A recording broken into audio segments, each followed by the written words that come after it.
আজ দুঃখ ভারাক্রান্ত মনে আপনাদের সামনে দাঁড়িয়ে আছে আমাদের বাংলাদেশের সবথেকে প্রশিক্ষিত কবুতা হেডফিট গাড়ির ড্রাইভার প্রভাস দাদা।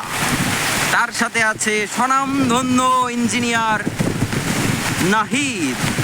আর এই যে গাড়ি কেবল তাঁবু দিয়ে আমরা ঢেকে রাখলাম, প্রচণ্ড বৃষ্টি ঝড়, সামনে এই যে মাঠেই দেখা যাচ্ছে শুধু ধান আর ধান, কিন্তু আমরা কাটতে পারছি না কারণ বৃষ্টি ঝড় শুরু হয়ে গেছে।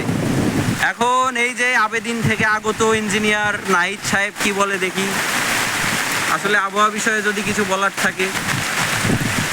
আবহাওয়া সম্পর্কে কিছু বলার নাই। এখন মনে করেন যে আমরা শুকনো দেখে আসছি, এখন বৃষ্টি নেমে গেছে, বৃষ্টিগুলো কাজ কাম হবে না, চলেন বাড়ি যাবে। আচ্ছা, ড্রাইভারের বিষয়ে যদি কিছু বলার থাকে এই বিষয়ে। ড্রাইভারের কিছু বলার নেই ভাই, আমরা যে গাড়ি চালাই 6 মাস চালাই আর 6 মাস বসে থাকি। খালি বৃষ্টিতে পুঙা মেরে চলে গেল, একটু তো করতে হবে। বৃষ্টিতে গুহা মারি দিলেও কিছু করার নেই, সব ধান পড়ে যাচ্ছে।